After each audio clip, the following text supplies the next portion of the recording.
Okay भाई लोग, solo levelling Ragnarok वापस आ चुका है। मतलब जिन्होंने भी सोलो लेवलिंग देखा होगा उन सबको पता है उसकी और मिस चाइयन की शादी हो चुका है और उसके बाद उनका एक बेटा होता है संग सूहो, जो कि बिल्कुल संग जिन्बू की तरह पावरफुल होता है, पर उसकी पावर्स को सीन कर दिया जाता है। और ये जो पूरी स्टोरी है ये वही से शुरू होता है। सो भाई चलो अराइज। एपिसोड के शुरू में हमें बताया जाता है आउटर गॉड्स, बाहर की भगवान, बहुत पुराने समय से उनके डिवाइन एग्जिस्टेंस जो कि अलग अलग यूनिवर्स को, अलग अलग महाविश्वों को बनाता था, उनको ही हम कहते हैं एब्सोल्यूट बीइंग, जो कि एंडलेसली अपने मर्जी से सारे यूनिवर्स को बनाता जाता। और इन्हीं प्रोसेस में उनके हाथों से अलग अलग मटेरियल्स, सोल्स यानी आत्माएं और अलग अलग नियम अपीयर हुए। ओके, मैं नैरेट करता जाऊंगा, आप देखते रहना। हाउएवर एब्सोल्यूट बीइंग्स यानी भगवान, उनको थोड़ा सा बोर फील हुआ, पर जल्दी ही उनको एक नए तरह का एंटरटेनमेंट का सोर्स मिला और वो था लड़ाई देखना, वार देखना, वो भी उनके खुद के ही बनाए हुए चीज़ों के ऊपर, जिसको कि वो लोग खुद बनाते थे। एब्सोल्यूट बीइंग के लिए ये जो लड़ाइयाँ थी, ये जो वार्स थे, ये सब कुछ भी नहीं था, बस एंटरटेनमेंट का जरिया। उनके ही बनाए हुए कई सारे क्रिएशंस उनके सामने लड़ते, वार जोन में मरते, पर इससे उनको कोई भी फर्क नहीं पड़ता था, बस ये सब उनके लिए एंटरटेनमेंट था। पर एक दिन एक घटना हुआ जो कि सबको पूरी तरह से हिला के रख दिया। एक एब्सोल्यूट बीइंग जिसको कि उसके ही क्रिएशंस ने मार डाला था, बीइंग्स थे वो अपने ही डायमेंशन से ये सारा खेल देख रहे थे कि एक दुनिया है जिसका मास्टर अब नहीं रहा, जिसको कि उसके ही क्रिएशंस ने मार डाला है, पर उनको इसके बारे में कोई भी परवाह नहीं था। पर जिसमें उनका फोकस था, जिसका परवाह था, वो था पावर, जिस पावर को उस एब्सोल्यूट बीइंग छोड़ के गया था जो कि मर चुका है। वो दुनिया जिसका कि अब कोई भगवान नहीं है, और अब उस दुनिया को कब्जा करने के लिए हर एक भगवान हर एक डायमेंशन से यहाँ पे आ रहे हैं। जो सबसे पहले यहाँ पे आ पाएगा, इस दुनिया पे आएगा, वही होगा इस दुनिया का मालिक। देखते हैं कि कौन कौन होता है इस दुनिया का असली हकदार, कौन लेता है इस दुनिया को पहले अपने कब्जे में। सीन शिफ्ट होता है, हम एक स्कूल में देखते हैं, वहीं पे हम सूहो को देखते हैं। वो कहता है तुम्हें पता है मैं हांगुक आर्ट यूनिवर्सिटी में चुन लिया गया हूँ। उसके दोस्त ये सुन के बहुत ज़्यादा शॉक होते हैं, उनको विश्वास ही नहीं होता है कि संग सूहो जैसा कोई बंदा कैसे वहाँ पे सिलेक्ट हो सकता है। एक बंदा तो रो भी देता है, पर संग सूहो यानी सूहो बहुत ज़्यादा हंसने लगता है। तभी एक बंदा वहाँ पे आता है और कहता है, अच्छा कॉन्ग्रेचुलेशन संग सूहो, सच में तुम्हें वहाँ पे एक्सेप्ट कर लिया गया है। वैसे मैंने ये एक्सपेक्ट नहीं करा था, क्योंकि मुझे जितना पता है तुम्हारे पास इतने टैलेंट तो बिल्कुल नहीं है। सो कहता है, किम संग चिहोल, आखिर क्या है इस बार, क्या है बताओ। वो उसके पास जाके कहता है, मेरा नाम किम संग चिहोल नहीं है, ली इंचुल है। सो कहता है, क्या? ओह अच्छा ये है। वो दोनों बहस करने लगते हैं। तभी वहाँ पे सामने दो लड़कियों को देखते हैं, उसको लेके बातें करने लगते हैं। अरे देखो तो ली इंचुल फिर से वही सब कर रहा है। बोली, ग्रेजुएशन के दिन ये करना ज़रूरी है क्या? दूसरी लड़की कहती है, बिल्कुल तुम सही कह रहे हो।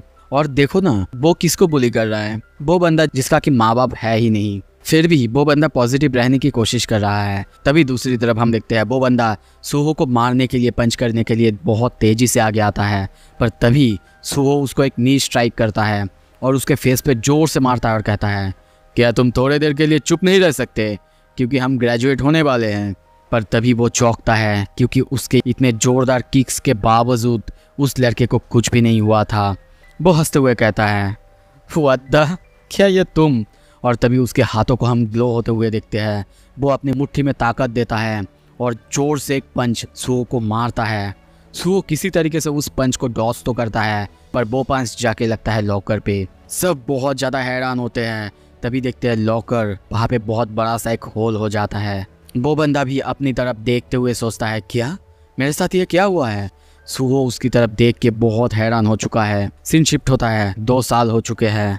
2 साल बाद संग सूहो को देखते हैं, वो अब सेकेंड ईयर कॉलेज में पढ़ता है। तभी वो जाते हुए सामने देखता है, उसके सामने एक गेट ओपन हुआ है, वहाँ पे नाकाबंदी लगाया गया है। तभी वहाँ से एक बंदा कहता है, कितने देर हुए वो लोग वहाँ पे गेट के अंदर गए हैं? दूसरा बंदा कहता है, 8 आवर्स हो चुके हैं सर, और जितना कि सिचुएशन देख के लगता है ये डी ग्रेड है, पर अब तक तो उनको खत्म कर लेना चाहिए था ना। वो सब ये बातें कर ही रहा था।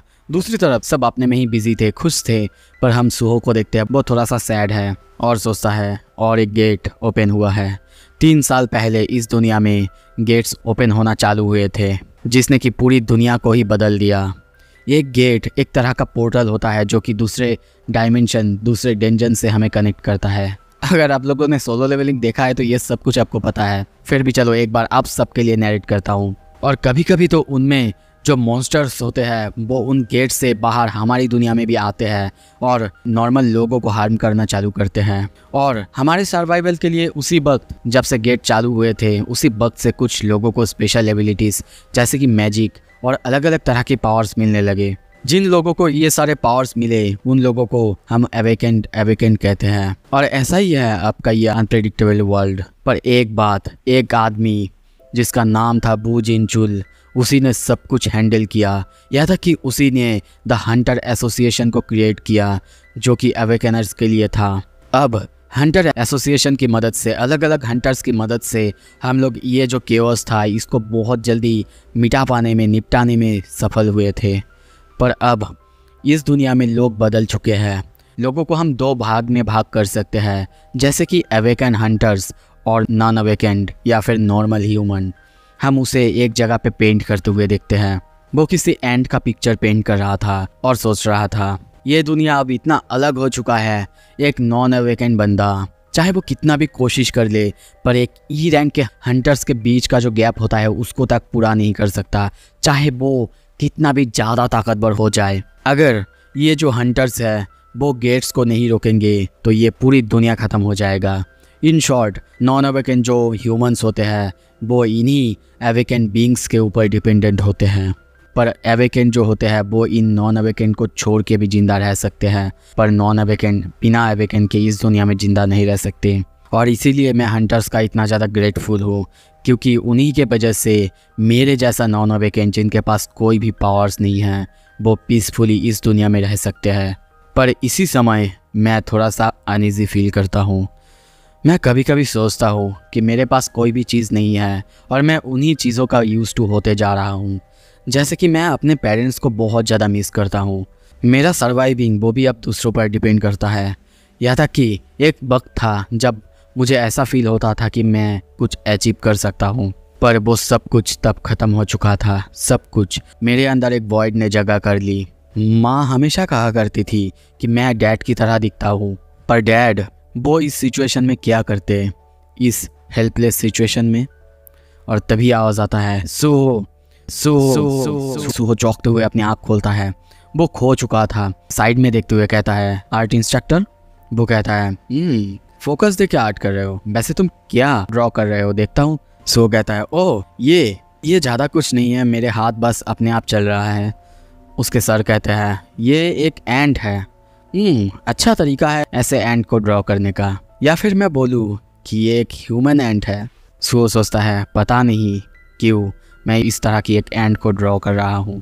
और उसके आर्ट में हम बेरू को देखते हैं और हमको पता है कि वो क्यों ड्रॉ कर रहा है। तभी सीन शिफ्ट होता है। बाहर हम देखते हैं उसी गेट में हंटर्स जो कि अंदर गए थे वो अब वापस आ चुके हैं। सब बहुत ज़्यादा खुश हैं। एक बंदा एक हंटर को देखते हुए कहता है अच्छा काम किया आपने हंटर किम जंगसू।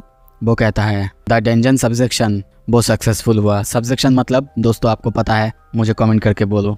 और हाँ, एक नया रिपोर्ट दर्ज करने की ज़रूरत है। हम एक नए तरह के बीस से लड़े हैं आज।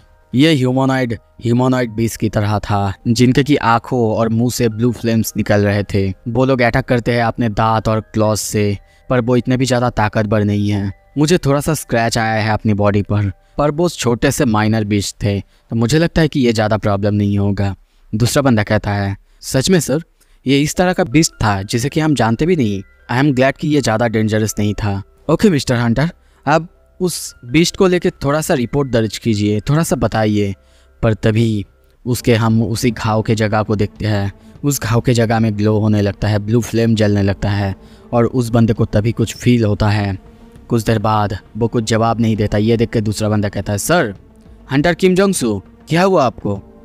पर तभी वो कुछ और कहता देखते हैं। वो बंदा उसे मुंह खोल के खाने के लिए आगे बढ़ता है। दूसरे हंटर्स ये देख के बहुत ज़्यादा हैरान हो जाते हैं। उसका खून वहाँ पे गिरने लगता है। एक हंटर देख के कहती है, क्या ब्लू फ्लेम्स?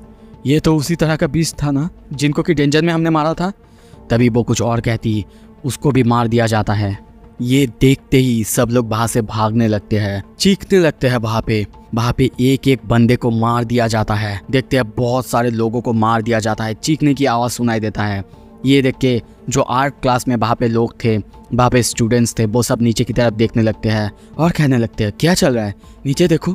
सुहो भी ये सुन के वहाँ पे जाता है, देखने की कोशिश करता है। देखते ही बहुत ज़्यादा डर जाता है, क्योंकि वहाँ पे लोग ही लोगों पर अटैक कर रहे थे, एक दूसरे को मार रहे थे, खा रहे थे, और सबकी आंखों से, बॉडी से हम ब्लू फ्लेम निकलते हुए देखते हैं।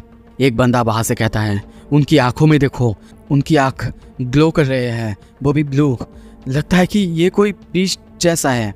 एक लड़की वहाँ पे थी, वो कहती है, क्या लगता है जो डेंजन वहाँ पे था वो ब्रेक हो चुकी है। वो लोग बातें करने लगते हैं, चलो भागते हैं, चलो यहाँ से भागते हैं। पर कोई कहता है, नहीं, हमें शायद यहीं पे रहना चाहिए जब तक हंटर्स ना आ जाए। तभी वो अपने ही आर्ट इंस्ट्रक्टर को कहते हैं, सर आप तो एक हंटर है ना, आप तो एवेकन हो चुके हैं, तो चाहिए ना, प्लीज़ कुछ कीजिए। वो कहते हैं, नहीं, मैं तो बस एक ई रैंकर हूँ, मैं क्या कर सकता हूँ यहाँ पे। सो वो सामने देखते हुए बहुत ज़्यादा डर चुका है, क्योंकि सामने हम एक प्रोजेस्ट बीस्ट को देखते हैं जो कि बिल्डिंग के ऊपर था, अपने पैरों को ठीक कर रहा था और जंप की तैयारी करता है, और तभी जंप करता है। ये देखते ही सुहो सबको कहता है, भागो यहाँ से। पर जब तक वो कुछ करता, वो बीस्ट वहाँ से जंप करके इस बिल्डिंग पे आ चुका था। आते ही वो हमला कर देता है। सारे स्टूडेंट्स ये देख के डर चुके हैं, सुहो को देखते हैं, वो भी भाग रहा है। पर तभी सामने एक लड़की को देखता है। वो लड़की कहती है, मेरी पैर, उसमें बिल्कुल ताकत नहीं है, मैं चल नहीं पाऊँगी, प्लीज़ मदद करो मेरी। सुहो देखता है, पर वो अपनी आँख बंद कर लेता है और वहाँ से भागने लगता है और कहता है, मैं एक हंटर को बुलाता हूँ, जल्दी बुलाता हूँ। पर जाते हुए सोचता है, डैम इट, इसका क्या मतलब था कि मैं एक हंटर को बुलाऊँ? इसका तो बिल्कुल ये मतलब था कि मैं उसे मरने के लिए वही छोड़ रहा हूँ। पर मैं क्या कर सकता हूँ, मैं तो एवेकन भी नहीं हूँ, मेरे पास कोई ताकत भी नहीं है, मेरे जैसा कोई बंदा क्या कर सकता है। Damn it, non awaken. वो अपने आँख बंद कर लेता है और सोचता है, इस सिचुएशन में मैं आखिर क्या कर सकता हूँ, इस सिचुएशन को ब्लेम करके भी कोई फ़ायदा नहीं होगा। सोचो संगसू, तुम क्या कर सकते हो। डैड, आप अगर इस सिचुएशन में होते तो आप क्या करते। डैड। वो अपनी डैड के बारे में सोचता है, और तभी पीछे देखता है, उस बीस्ट को देखता है कि वो बीस्ट उस लड़की पर हमला करने के लिए आगे आ ही रहा था। वो लड़की रोने लगती है, डर चुकी है। तभी उस बीस्ट को देखता है जो कि उसके ऊपर हमला करने के लिए भाग रहा था। वो लड़की चीखने लगती है, पर तभी देखते हैं संगसू उसके ऊपर गैस सिलेंडर से हमला करता है, जिससे उस बीस्ट की थोड़ा सा खून निकल आता है। और वो सोचता है, अगर मेरे जगह पे डैड होते तो मुझे लगता है कि वो डेफिनेटली यही करते। और तभी उसके सामने कुछ अजीब से सिस्टम जैसा नोटिफिकेशन आता है, ग्लिच होने लगता है और कुछ लिखा हुआ आता है, नोटिफिकेशन, तुमने रिक्वायरमेंट पूरा कर ली है, secret quest, courage of the powerless. So ये बस एक चैप्टर था, कैसा लगा